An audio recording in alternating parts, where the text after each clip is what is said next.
मैं आपको एक हार्श रियलिटी बताने वाला हूँ। एक हार्श रियलिटी, ध्यान से सुनना। हम लोग क्या समझते हैं, हम लोग ये समझते हैं कि यार मैं स्टेट बोर्ड में पढ़ रहा हूँ, ठीक है, किसमें पढ़ रहा हूँ, स्टेट बोर्ड में पढ़ रहा हूँ। और हमें ऐसा लगता है कि बेटा जो ये स्टेट बोर्ड है इसमें एक तो सिलेबस वाला पार्ट जो है ना, हमारे लिए केमिस्ट्री जो है 5 चैप्टर है, ठीक है सर, कोई प्रॉब्लम नहीं, सीबीएसई में भी है। फिजिक्स हमारे पास 5 चैप्टर हैं तो सीबीएसई में भी ठीक है। लेकिन हमारे यहाँ जो क्वेश्चन आते हैं वो एक मतलब 100% टेक्स्ट बुक से आते हैं, 100%। अब अगर 100% टेक्स्ट बुक से आ रहा है स्टेट बोर्ड में तो तुम्हें टेक्स्ट बुक से बाहर जाने की जरूरत है ही नहीं। तो हम लोग क्या डिपेंड करते हैं, हम लोग सिर्फ डिपेंड करते हैं टेक्स्ट बुक के ऊपर, बराबर है। और उसके बाद क्या होता है, उसके बाद क्या होता है, हमें यहाँ से बहुत पेपर ऐसा बनाया जाता है कि जिसमें 1 वर्ड लिख दो, 1 सेंटेंस लिख दो तो आपको मार्क्स मिल जाएंगे। मैं आपको बता रहा हूँ केमिस्ट्री के पेपर में आप कम से कम 10 से 12 मार्क्स तो आप ऐसे ही लेके आ सकते हो। 10 से 12 मार्क्स, 1 वर्ड 1 लाइन लिखा मार्क्स मिल जाएंगे। लेकिन मैं आपको एक और बात बताता हूँ, अभी जब ये टॉपिक चल ही रहा है ना, मैं एक छोटी सी बात बताता हूँ आपको, आपके काम में आएगी कभी ना कभी।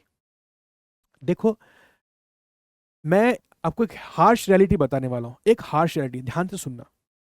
हम लोग क्या समझते हैं, हम लोग ये समझते हैं कि यार मैं स्टेट बोर्ड में पढ़ रहा हूँ, ठीक है, किसमें पढ़ रहा हूँ, स्टेट बोर्ड में पढ़ रहा हूँ। और हमें ऐसा लगता है कि बेटा जो ये स्टेट बोर्ड है इसमें एक तो सिलेबस वाला पार्ट जो है ना, हमारे लिए केमिस्ट्री जो है 5 चैप्टर है, ठीक है सर, कोई प्रॉब्लम नहीं है, सीबीएसई में भी है। फिजिक्स हमारे पास 5 चैप्टर हैं तो सीबीएसई में भी ठीक है। लेकिन हमारे यहाँ जो क्वेश्चन आते हैं वो एक मतलब 100% टेक्स्ट बुक से आते हैं, 100%। अब अगर 100% टेक्स्ट बुक से आ रहा है स्टेट बोर्ड में तो तुम्हें टेक्स्ट बुक से बाहर जाने की जरूरत है ही नहीं, ठीक है। अब स्टेट बोर्ड में मान लो 100%, अगर मैं 100% कहां से आ रहा है भाई, टेक्स्ट बुक वाला क्वेश्चन आ रहा है, तो बोलो टेक्स्ट बुक से जाने की बाहर जाने की जरूरत है नहीं। तो हम लोग क्या डिपेंड करते हैं, हम लोग सिर्फ डिपेंड करते हैं टेक्स्ट बुक के ऊपर, बराबर है। और उसके बाद क्या होता है, उसके बाद क्या होता है, हमें यहां से बहुत पेपर ऐसा बनाया जाता है कि जिसमें 1 वर्ड लिख दो, 1 सेंटेंस लिख दो तो आपको मार्क्स मिल जाएंगे। मैं आपको बता रहा हूँ केमिस्ट्री के पेपर में आप कम से कम 10 से 12 मार्क्स तो आप ऐसे ही लेके आ सकते हो। 10 से 12 मार्क्स, 1 वर्ड 1 लाइन लिखा मार्क्स मिल जाएंगे। 1 वर्ड, 5 मार्क का जो क्वेश्चन आता है उसमें भी कई बार एक एक वर्ड लिख दो काम बन जाता है। 5 मार्क के क्वेश्चन में सिर्फ एक एक वर्ड, टेबल दे दी जाती है, एक एक वर्ड लिखा काम खत्म।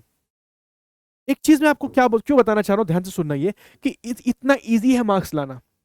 उसके बाद भी, उसके बाद भी मान लो ये आपने स्टेट बोर्ड में पढ़ा, सब कुछ पढ़ा, और आपके यहाँ पे आपने 6 सब्जेक्ट दिए। कितने सब्जेक्ट दिए, 6 सब्जेक्ट। और 6 सब्जेक्ट में से आपके मान लो कोई भी एक पेपर खराब चला गया जिसमें आपके 50 मार्क्स आ रहे हैं, 40 मार्क्स आ रहे हैं, आप पास तो हो जाओगे लेकिन आपका रिजल्ट खराब हो सकता है।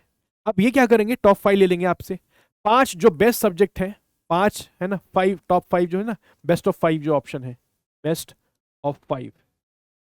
अब आपके जो बेस्ट ऑफ 5 है वो उठा लिए, 5 सब्जेक्ट उठा लिए, उससे एक बढ़िया रिजल्ट बनाया, आपके आगे लेट से 90%। कितना आ गया, 90%। आप हो जाते हैं एकदम एकदम खुश हो जाते हैं, आपको लगता है यार मैंने अब दुनिया जीत ली, क्योंकि मैंने अब कितना लेके आ गया, 90% लेके आ गया। लेकिन रियलिटी में हुआ क्या है, रियलिटी में ये हुआ है कि आपने बहुत ज्यादा एफर्ट नहीं डाला है, आपने बहुत ज्यादा एफर्ट नहीं डाला है, या आपने बहुत ज्यादा मेहनत नहीं की है। कुछ चीजें आपके फेवर में काम कर गई और आपके 90% आ गए। जब आप 11वीं कक्षा में जाते हैं, जब आप जाके देखते हैं कि आपके बाजू में कई कई बार हो सकता है कि आपके बाजू में आईसीएसई वाला बैठा है, सीबीएसई वाला बैठा है, आप भी बैठे हैं। कई बार अगर ऐसा हो गया कि आपने सीबीएसई में एडमिशन ले लिया तो सीबीएसई वाला होगा, आप भी होंगे, हो सकता है उसमें आईसीएसई वाला भी आके बैठ जाए क्योंकि उसको नीट देना है, तो उसने सोचा चलो हम भी सीबीएसई बोर्ड को फॉलो करेंगे। 11th 12th में आ गया वो आपसे कई गुना ज्यादा पढ़ के आया है। जो आप 8वीं में, जो आप 10वीं में पढ़ते उसने 8वीं में ही पढ़ लिया था, वो आपसे 2 साल आगे है। जो आप 10वीं में पढ़ रहे हो, मतलब जो 10वीं में आप पढ़ रहे हो उसने वो 8वीं में पढ़ लिया था, और वो 10वीं में क्या पढ़ता है जो आप 12वीं में पढ़ोगे, वो 10वीं में पढ़ लिया उसने, तो वो आपसे 2 साल आगे है। सीबीएसई वाला टेक्स्ट बुक के बाहर के क्वेश्चन भी करता है, क्योंकि उसके एग्जाम में कई बार बाहर के क्वेश्चन भी आ जाते हैं, और बहुत बार आते ही है, टेक्स्ट बुक के बाहर के क्वेश्चन आ जाते हैं। हाँ, सिलेबस रहता है, टॉपिक वो रहते हैं, लेकिन उसके ऊपर टेक्स्ट बुक के अंदर के क्वेश्चन नहीं आते, कई बार बाहर के क्वेश्चन आ जाते हैं, तो उसको बहुत सारे क्वेश्चन पढ़ना पड़ते हैं, वैरायटी ऑफ क्वेश्चन करना पड़ता है, दिमाग चलाना पड़ता है। और उनमें से फिर उनके पास ये बेस्ट ऑफ 5 ऑप्शन नहीं है, आईसीएससी वाले के पास ही नहीं, ये तुम्हारे पास है। तुम्हारे 10वीं में 90% आते हैं, उन बच्चों के लेट से किसी का आया है 70%, किसी का आया 60%, ठीक है जी। और उसके बाद क्या होगा, उसके बाद तुम 10वीं में रहोगे खुश, बाप रे, मैं लगता है शायद, मैं लगता है डॉक्टर ही बनने वाला हूँ, मैं शायद इंजीनियर ही बनूंगा। मेरे तो अंदर, मतलब मेरे अंदर क्वालिटी जो है भर भर के है, मेरे अंदर टैलेंट बहुत ज्यादा है, क्योंकि मैंने कितने आ गए, 90%। जब आप 11वीं में जाते हो आपको रियलिटी समझ में आती है कि आप जो इमेजिन कर रहे थे, आप जो सोच रहे थे, आप उससे कोसों दूर हैं। ये जो बच्चे आते हैं, ये वो सब कुछ जानते हैं जो आपको पता भी नहीं है, जिसकी आपको हवा भी नहीं लगी है। 11वीं में जाके आप सोचने लगते हैं कि यार मैं 90% लाया था, मुझे कुछ समझ में क्यों नहीं आ रहा है, क्योंकि हमने एफर्ट डाला नहीं, और बहुत कम एफर्ट में बहुत अच्छे मार्क्स मिल गए। And you should thank to the board.